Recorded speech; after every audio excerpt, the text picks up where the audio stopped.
ದ್ವಿತೀಯ PUC ಪಾಸಾಗಿರುವ ಅಭ್ಯರ್ಥಿಗಳಿಂದ ಗ್ರಾಮ ಪಂಚಾಯಿತಿಗಳಲ್ಲಿ ಖಾಲಿ ಇರುವ ಹುದ್ದೆಗಳಿಗೆ ಅರ್ಜಿಯನ್ನು ಆಹ್ವಾನಿಸಲಾಗಿದ್ದು, ಅರ್ಹ ಅಭ್ಯರ್ಥಿಗಳು ಆಫ್ಲೈನ್ ಮೂಲಕವಾಗಿ ಅರ್ಜಿಯನ್ನು ಸಲ್ಲಿಸಬಹುದಾಗಿದೆ.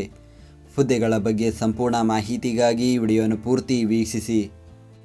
ಶಿವಮೊಗ್ಗ ಜಿಲ್ಲೆಯ ಗ್ರಾಮ ಪಂಚಾಯಿತಿಗಳಲ್ಲಿ ನೇಮಕಾತಿ, ವಯೋಮಿತಿ, ಅರ್ಜಿ ಸಲ್ಲಿಸಲು ನಿಗದಿಪಡಿಸಿದ ಕೊನೆಯ ದಿನಾಂಕಕ್ಕೆ ಅಭ್ಯರ್ಥಿಗಳು ಕನಿಷ್ಠ 18 ವರ್ಷ ಪೂರೈಸಿರಬೇಕು ಹಾಗೂ ಸಾಮಾನ್ಯ ವರ್ಗದ ಅಭ್ಯರ್ಥಿಗಳಿಗೆ ಗರಿಷ್ಠ 35 ವರ್ಷ, 2A 2B 3A 3B ವರ್ಗದ ಅಭ್ಯರ್ಥಿಗಳಿಗೆ ಗರಿಷ್ಠ 38 ವರ್ಷ, ಪರಿಶಿಷ್ಟ ಜಾತಿ ಪರಿಶಿಷ್ಟ ಪಂಗಡ ಪ್ರವರ್ಗ 1ರ ಅಭ್ಯರ್ಥಿಗಳಿಗೆ ಗರಿಷ್ಠ 40 ವರ್ಷ ನಿಗದಿಪಡಿಸಲಾಗಿದೆ.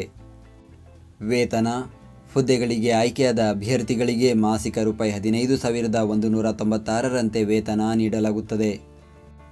ಆಯ್ಕೆ ವಿಧಾನ: ಶೈಕ್ಷಣಿಕ ಅರ್ಹತೆಯಲ್ಲಿನ ಮೆರಿಟ್ ಮತ್ತು ರೋಸ್ಟರ್ ಮೀಸಲಾತಿ ಆಧಾರದ ಮೇಲೆ ಅಭ್ಯರ್ಥಿಗಳನ್ನು ಆಯ್ಕೆ ಮಾಡಲಾಗುವುದು.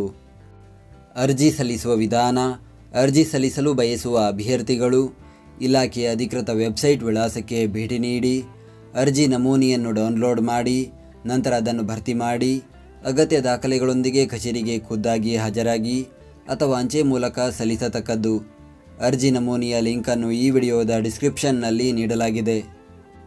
ಅರ್ಜಿ ಸಲ್ಲಿಸುವ ವಿಳಾಸ: ಸಂಬಂಧಪಟ್ಟ ಗ್ರಾಮ ಪಂಚಾಯಿತಿ ಅಭಿವೃದ್ಧಿ ಅಧಿಕಾರಿಗಳಿಗೆ ಅರ್ಜಿಯನ್ನು ಸಲ್ಲಿಸಬೇಕು. ಅರ್ಜಿ ಶುಲ್ಕ: ಯಾವುದೇ ಅರ್ಜಿ ಶುಲ್ಕ ಇರುವುದಿಲ್ಲ. ಪ್ರತಿದಿನದ ಉದ್ಯೋಗದ ಅಪ್ಡೇಟ್ಗಳಿಗಾಗಿ ಈಗಲೇ ನಮ್ಮ ಟೆಲಿಗ್ರಾಮ್ ಚಾನಲ್ ಜಾಯ್ನ್ ಆಗಿ. ಹುದ್ದೆಯ ಹೆಸರು: ಗ್ರಾಮ ಪಂಚಾಯಿತಿ ಗ್ರಂಥಾಲಯ ಮತ್ತು ಮಾಹಿತಿ ಕೇಂದ್ರಗಳ ಮೇಲ್ವಿಚಾರಕರು. ಹುದ್ದೆಗಳ ಸಂಖ್ಯೆ: ಒಟ್ಟು 14 ಹುದ್ದೆಗಳ ಭರ್ತಿಗೆ ಅರ್ಜಿಯನ್ನು ಕರೆಯಲಾಗಿದೆ. ಹುದ್ದೆಗಳ ವರ್ಗೀಕರಣದ ಮಾಹಿತಿಯನ್ನು ಈ ವಿಡಿಯೋದ ಕೊನೆಯಲ್ಲಿ ನೀಡಲಾಗಿದೆ. ಉದ್ಯೋಗ ಸ್ಥಳ: ಹುದ್ದೆಗಳಿಗೆ ಆಯ್ಕೆಯಾದ ಅಭ್ಯರ್ಥಿಗಳು ಶಿವಮೊಗ್ಗ ಜಿಲ್ಲೆಯ ಗ್ರಾಮ ಪಂಚಾಯಿತಿಗಳಲ್ಲಿ ಕೆಲಸ ನಿರ್ವಹಿಸಬೇಕು. ವಿದ್ಯಾರ್ಹತೆ: ದ್ವಿತೀಯ PUC ಪರೀಕ್ಷೆಯಲ್ಲಿ ಉತ್ತೀರ್ಣರಾಗಿರಬೇಕು. Certification course in library science ಪ್ರಮಾಣಪತ್ರ ಪಡೆದಿರತಕ್ಕದ್ದು ಹಾಗೂ ಕನಿಷ್ಠ 3 ತಿಂಗಳು ಕಂಪ್ಯೂಟರ್ ಕೋರ್ಸ್ನಲ್ಲಿ ಉತ್ತೀರ್ಣರಾಗಿರಬೇಕು.